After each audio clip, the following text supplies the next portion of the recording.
Rational Wellness Podcasters. Dr. Ben White's here. I'm so glad you could join me today for another episode of the Rational Wellness Podcast.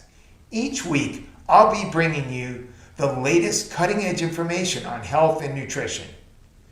In this media-driven world, it's easy to be confused about what's true and what's not. I'll cut through the conflicting headlines to bring you clarity, to help you optimize your health and maximize your life.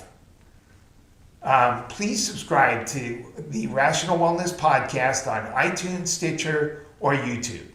None of the information in this podcast is intended to diagnose any condition, and this podcast is not intended to substitute for going to see your medical doctor and getting sound medical advice. So let's get started on your path to better health. You think just finding its way in me on. Hi, Rational Wellness Podcasters. Welcome again for another exciting topic. We're going to talk about the microbiome today, and I'm really excited about this topic because it's so crucial for our overall health. And there have been just an incredible amount of clinical focus and research focus on the microbiome and its effect on so many different systems in our body. Today, we're going to focus especially on the effect that the microbiome has on our overall health, and in particular on our gastrointestinal health. Some of the first research on the microbiome came from Elie Menshikov in the beginning of the 21st century, when he saw alterations in the microbiome, the gut, the bacteria in the colon, as having a negative effect on our health, and that by taking oral supplements of the bacteria, the healthy bacteria that make up our microbiome, that we could improve that and essentially reseed. You know, like reseeding your lawn, you put your seeds down and you grow new bacteria, so you have a healthier gastrointestinal tract. Since then, we've learned about the benefits of various probiotic supplements. Initially, a lot of the research was focused on acidophilus and bifidobacteria. Then there was a lot of research on having a diverse array of different bacteria. So a lot of the supplements now have a number of different bacteria, and there's been a lot of research on particular probiotics, particular species, subspecies, which ones are the most effective for particular conditions. We've learned about the benefits of healthy yeast like Saccharomyces boulardii, and I've even heard Dr. Sidney Baker talk about adding parasites to improve patients' health. And all of this is related to a whole series of different conditions like autoimmune diseases, and a lot of this research comes from the fact that we are not getting exposed to bacteria and pathogens like our ancestors did. We're not playing in the dirt. We're not getting exposed to these bacteria. We're using antibacterial wipes and soaps, and we're taking antibiotics for all kinds of conditions. You know, starting from early youth, you're being given antibiotics for every cold and flu and infection. And our water has chlorine and sometimes ammonia to help get rid of microbes in the water. However, the pathogens in the water, these chemicals also adversely affect our microbiome. A number of other commonly used medications like non-steroidal anti-inflammatories negatively impact our microbiome. So we've had a whole series of factors that we come across in our daily modern life that negatively impact our microbiome. So in order to help sort out some of the information about the microbiome and what types of probiotics might be beneficial and how the mechanisms for how these work, I've asked Dr. Mark Kaye to be our special guest today.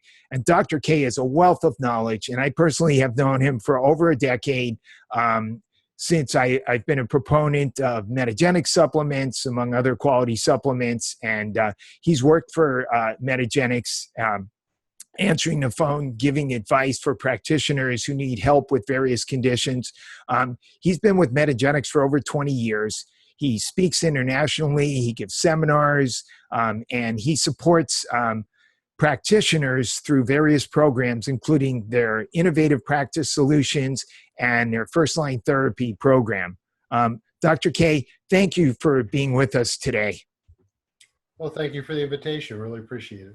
Great. So the first question I'd like to ask is, we have seen a number of research studies showing that taking oral probiotic supplements are of benefit for various gastrointestinal conditions. For example, oral probiotics have been found to be beneficial for irritable bowel syndrome, which is probably the most common gastrointestinal symptom. This is a condition where the patient gets, as you know, of course, I'm just saying this for the listeners, is a condition where the patient typically gets abdominal discomfort or pain, gas or bloating, sometimes constipation, sometimes diarrhea, sometimes alterations, sometimes a series of other symptoms. And IBS, for many years, was thought to be a condition that was caused by stress or some unknown cause, and it was really nothing we could do about it. But in the last 10 years, Dr. Pimentel and other researchers have shown us that the cause of IBS in a majority of cases is actually bacteria that are growing in our small intestine from our large intestine. So it's kind of interesting that taking additional bacteria in the form of probiotics would be beneficial for us, but the studies have been pretty consistent that they are beneficial. What would you say about that concept? Well, it's interesting when we consider something like an irritable bowel syndrome, and you can even expand that definition a little bit and say irritable gastric syndrome, because obviously we now understand the impact of certain microbes in the stomach relating to ulcer formation.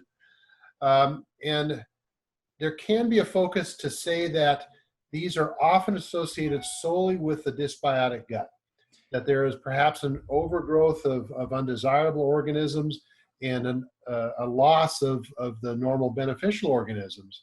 But we can take that even a step further, because when we look at what those bacteria do in the gut, the bacteria, they're called commensal organisms. They produce nutritive factors that keep that gastrointestinal wall healthy.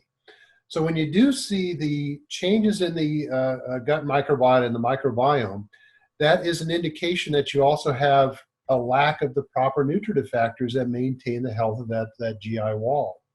And there are other factors that are associated with the health of the GI wall that are nutritive. So we look at most diets in North America, as you were talking about some of the concerns with chlorinated water. We can even consider the social use of alcohol as part of that, or other aspects of a calorie-rich but nutrient-deficient diet. All of these things are going to impact the health of the microbiome. And depending upon what we feed the gut, that's also going to change the microbiome content itself. So as you were talking about with IBS, it's often associated with a dysbiosis that can be a small intestinal bacterial overgrowth, an impact of certain organisms where they're not supposed to be harbored. So the use of probiotics can impact the gut in many ways. For example, the use of Lactobacillus acidophilus, if we consider acidophilus, acido-loving as a title, that may have a very positive impact on the pH of the gut. By impacting certain parameters of pH, that's also going to tamp down the abnormal growth of bacteria where they're not supposed to be in the GI tract. Other factors are going to be associated with good bacteria hate the bad bacteria as much as we do. So there may be things such as the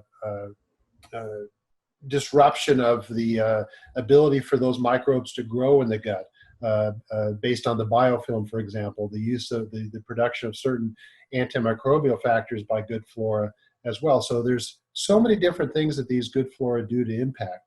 And often it's not the case of simply more strains or more numbers. It's using the right strains at the right time in an individual. And that may be exactly as you mentioned. It may be a bacterial strain, or it may be a probiotic yeast such as Saccharomyces boulardii, which probably has a significant antimicrobial function as one of its main activities. You think we'll see the age when we start also recommending parasites? That's a very difficult area when you again go into the so-called theory that we're not exposed to different types of organisms as we used to.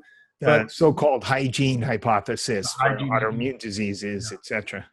So there may, and out of Europe as well, there's a so-called phage type therapy as well, which really falls under that category. So there may be different things that we can do to stimulate our immune system, but it's a difficult concept at this time. It certainly is controversial. So we've also found that probiotics are beneficial in inflammatory bowel disorders like ulcerative colitis and Crohn's, and I found them very helpful with a lot of these patients. But there are certain strains that are particularly beneficial for these difficult type cases. Can you comment on some of the strains that you have found in your research are beneficial for patients with inflammatory bowel disorder like Crohn's and ulcerative colitis? You can look at it at different stages as well. So there are certain bacteria that may, probiotics, and we use the term instead of bacteria, certain probiotics that may be very acutely calming. And for example, Lactobacillus plantarum 299V seems to be a particularly calming type of a probiotic in an acute situation. So that can be used to tamp down the immediate immune response that's happening in the gut. And of course, there may be a number of different prebiotic factors or even phytochemical factors like curcumin and turmeric, curcumin found in turmeric, that can also be calming. But then you have to get into that next phase and say what's happening in terms of altering colonic or small intestine pH. Let's look at the factors associated with short-chain fatty acid production and perhaps a more normalizing of that dysbiosis. And so the two main families of bacteria, such as Lactobacillus and Bifidobacteria, can always come into play in that long-term balance. And particularly when we see something such as acute microbiota disruption, which may be due to diet and lifestyle or maybe the use of antibiotics, those two major families of probiotics are always going to be effective. Great. These patients often get ulcerations of the lining of their intestines and their colon. Do you think that probiotics can help to rebuild the lining of the colon? Yeah, again, because of the association to the production of things such as short-chain fatty acids, the butyric acids, propionic acids, and so forth, acetic acids, that are important for the health and maintenance of that GI wall. So that's a commensal relationship to good flora. But there are other nutrient factors that can be very important. The use of conditionally essential amino acids such as glutamine are still very important for the health of the GI wall. Looking at other factors, just like the health of the skin may be associated with sufficient vitamin A, the health of the skin lining the GI tract is also nutrient driven.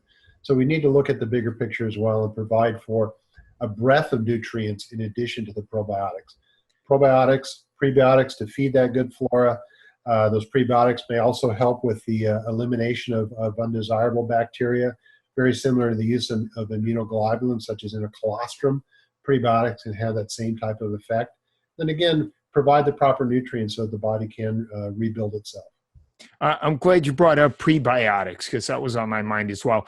In working with a number of patients with GI disorders, both irritable bowel syndrome and inflammatory bowel disorders, I have found that it's not unusual for patients to not be able to tolerate prebiotics or any sorts of foods that have a lot of fiber, especially if they're having a flare or have recently had a flare that, I know those are important to feed the microbiota to help them flourish, to help them produce these short chain gases like butyrate and propionate. But on the other hand, they often cause symptoms in patients with GI disorders. So how do we handle that? I'm glad that you brought that out specifically where you said symptoms, because these are fermentable fibers, and there are many different bacteria, both desirable and undesirable, that may ferment prebiotic soluble fibers. So there's two ways to look at it. These are still important nutrients. It's the old starve a cold, feed a fever type of an approach. We don't want to simply say, okay, let's starve these pathogenic organisms of the food that they need because we're also starving the good flora.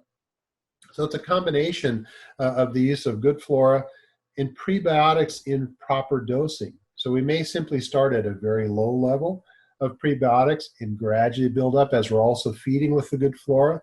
But there's other aspects as well. Again, when you look at a prebiotic, especially in a low dose or different types of prebiotic, instead of a prebiotic fiber, maybe use a whey immunoglobulin, come at it from a different aspect of a prebiotic. Where the whey immunoglobulins, again, similar to a colostrum, may help to shuttle out those undesirable organisms that are also fermentive, and then begin the rebuilding process slowly with an individual patient. Often it's just timing. Go very slowly, go in progression. So how would a whey immunoglobulin be of benefit, and how would you utilize that? Well, prebiotics and whey immunoglobulins may share some very similarities. So when we look at mother's breast milk, for example, immunoglobulins are part of the passive immunity that come down from the mother.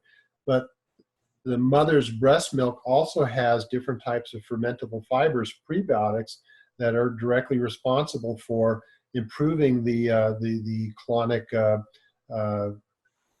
improving the gut health of that infant.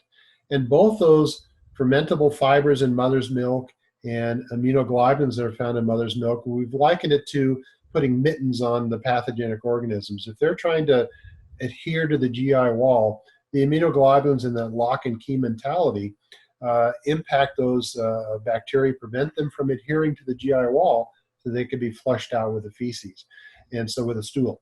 And so the same thing with immunoglobulins, whey-derived immunoglobulins. They tend to improve the microbial balance by helping to shuttle out undesirable organisms, preventing them from adhering and from growing in the GI tract. So let's see.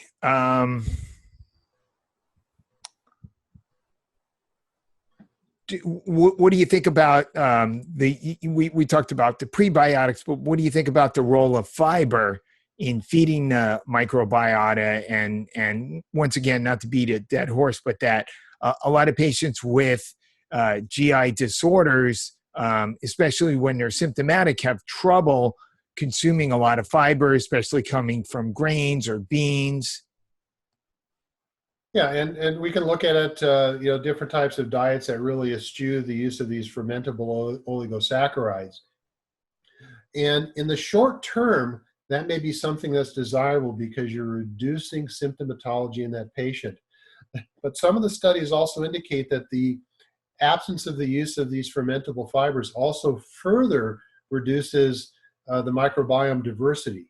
So you may be improving symptoms in the short term, but are you impacting the health in the long term? So again, there may be a very good rationale for reducing those fibers initially, getting symptoms under control, maybe using other components, again, such as whey immunoglobulins as a prebiotic, or the use of other microbiome balancing compounds such as berberine. We've often looked at berberine as being an antimicrobial, an herbal antimicrobial or herbal antibiotic.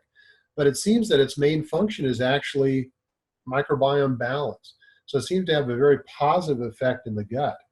So again, other aspects which we've typically termed 4R or 5R as a means of improving colonic health, improving microbiome health, and then beginning that process of creating a more hospitable environment to allow diversity of those normal environmental microbes to proliferate. That's the desire. Short-term reduction in certain even healthy diets because they may worsen symptomatology in the patient, but then work on other factors that's going to stabilize that for the long term.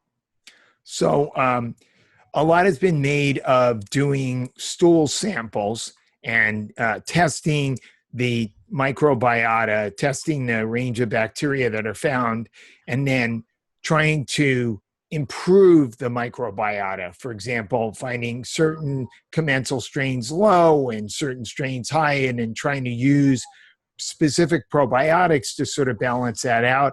And one of the factors a lot of people have talked about and is usually mentioned on the stool panels is the ratio of firmicutes to Bacteroides. And yet I've seen some research that shows that this may not be as significant as thought at first. What do you think about the use of stool testing to map out the microbiome and then trying to use specific probiotics to produce a better, more balanced or diverse or a better ratio of firmicutes to Bacteroides? Well, we have to use some sort of marker to ascertain the success of any intervention.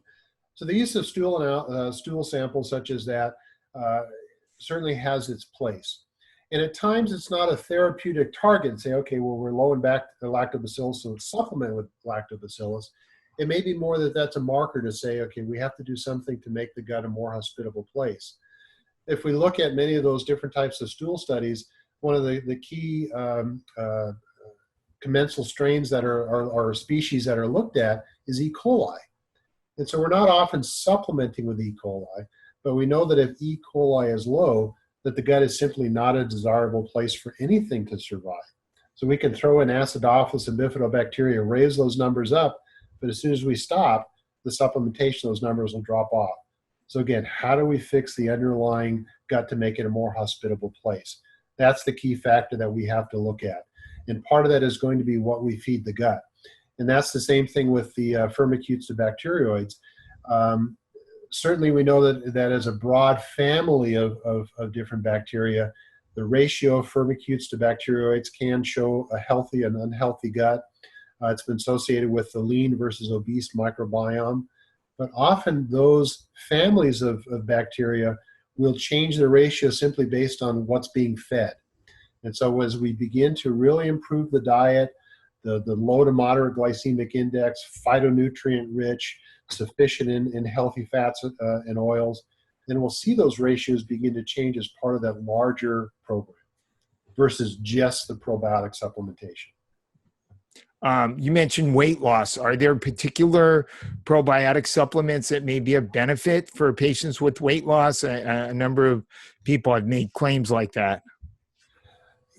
When you look at the different bacterial strains, bacterial species, they can have a dramatic systemic impact. For example, satiety. When we look at some of the different types of gut-derived hormones, when we begin to have IBS type changes, to a degree that's an atrophic change. There's a loss of the normal function of that GI wall, including the release of certain hormones which may impact satiety or the desire to eat. So probiotics can help to reverse that and feed the GI wall, normalizing the production of those hormones, improving satiety. And certain strains have been looked at very specifically. The information is still within its infancy, but it's progressing forward. So the Bifidobacterium lactis subspecies Animalis B420, if we just want to throw out one, is one that's been looked at to help maintain weight loss once it's occurred because of its effect on the microbiome. Other species and strains have been looked at in relation to maintenance of insulin sensitivity. And that maintenance of insulin sensitivity is likely associated to a reduction of inflammatory factors in the gut, an improvement of leaky gut syndrome, which reduces the systemic alarm state in the body. So again, the gut has a very significant effect. There's the gut-belly connection as well, or the gut-brain connection, excuse me, associated to other factors, even things such as depression. So we need to fix the gut if we're expected to have a systemic effect in the body. That's the foundation, of course, of functional medicine, is start with the gut. You mentioned leaky gut. What do you think about the importance of leaky gut, and should we test for leaky gut? How much focus should be put on leaky gut? Or I think some of us functional medicine practitioners have almost come to a point at which we assume almost most of our patients with GI disorders of any significance, we just assume they have leaky gut. I think from a practical standpoint, we would have to agree with that. There may be times where we really need that objective testing for proof. And that proof may need to be for the patient to really understand that they need to do something to impact their health. And we're also, as in the functional medicine arena, we're often working in an expanded team. We may be working with conventional medical doctors. We may be working with RDs. We may be working with other allied professionals to say, well, I don't really understand this concept of leaky gut. Right. The testing can really help as part of that expanded approach to show to the patient, to help the patient's family understand, or again, other members of the medical team to say, okay, let's see what we need to do to impact that. Do you find the lactulose mannitol test most effective, or now you can add on testing to your stool test, or you can do blood testing for I'm drawing a blank on a couple of the substances that indicate leaky gut. You know, LPS, lipopolysaccharides. You can, excuse me, do different types of testing. I don't think that there's one that's predominant. As a practitioner, we often develop comfort zones with tests that we're comfortable with. And often that is the best choice of test is the one that we have the most experience with. And so same thing in this light, if lactulose mannitol is a long-standing test that we can use. If we have good experience, it helps us understand its application. We can look at genetic markers, inflammatory markers. All of these different tests can be effective. So it's what may be available to us in a particular state, in the particular lab that we're working on, or maybe that there is some complication that requires specific testing based on the patient. Okay, good.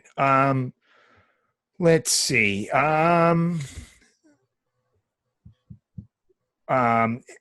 How often do you like to use the Saccharomyces boulardii, the healthy yeast? What do you find are the most important indications for that? I've certainly used it with patients with C. diff infections, which can be particularly difficult infections to deal with. What are some of the other benefits of using Saccharomyces boulardii? I think that you hit on the key one is with C. difficile. When we look at any type of pathogenic bacteria overgrowth, there may be a relationship to use Saccharomyces boulardii as a means of initially helping to promote the rebalance of the gut flora. So it does have often a very strong antimicrobial effect. Okay, great. You know, I know you're involved in a lot of research on cutting edge forms of probiotics. What is some of the recent research that you've been involved with in development of some of the new products? I know Metagenics has a new product to help with appetite, and what are some of the other products you guys have been developing? Well, that is the newest one, which would be the B420 particular strain, the Bifidobacteria lactis animalis B420. And it's very interesting when we consider the gut microbiome. Some practitioners say, well, the only way to improve the gut is using multi-strains, 4 strains, 7 strains, 12 strains, or use hundreds of billions at a time. Well, when we look at the future direction of probiotic research, it's actually looking at either very specific single strains or small strain combinations at very specific dosing. It's not necessarily the more is better. We've looked at some studies, for example, where dosing down in the hundreds of millions is effective, or a single strain such as the B420. And the B420 has shown over the course of time to have a dramatic influence on the microbiome balance. Excuse me, through the production through the promotion of those bacteria which do ferment oligosaccharides to produce those healthy short chain fatty acids. By improving the health of the gut wall, it's improving things such as glucagon-like peptide factor 1, the GLP-1, which may be associated to satiety. It's a very important gut hormone. And so when patients who have undergone other diet and lifestyle factors that have improved their weight and body composition, the use of V420 can be used then to help maintain that body composition or help maintain that weight loss or weight management. And that's a very interesting study that's being looked at initially now with both animal and human studies, and more human studies are to follow. Great, Dr. Kaye. I think that's all the questions I have for you today. Is there anything, do you personally do any work outside of Metagenics, or you just work specifically with Metagenics? Well, Metagenics is about a job and a half. Okay, great. Yeah, so I'm pretty much 100% involved with Metagenics. Yeah, so usually this is about the time of the podcast where I give information for the practitioners or listeners where they can contact you. So, if the listener is a practitioner and they have a Metagenics account, of course, they can call in to technical support and talk to Dr. Kaye. Yeah, so in essence, I live vicariously through practitioners such as yourself. So when practitioners call, we're happy to discuss patient needs, and that's part of the excitement of that makes our day. So that's a unique service, I think, for Metagenics, having full-time clinicians on staff who are really there to help support help support practitioners. Great. Thank you, Dr. Kaye. Thank you for providing us with some interesting, useful information today. And thank you for your friendship over the years. And so I look forward to speaking with you in the future. Same here. Always appreciate talking with you at any time. And again, thanks for the invitation to be on your podcast. Thanks, Dr. Kaye. All right. Now it's a world of traffic and views. Nothing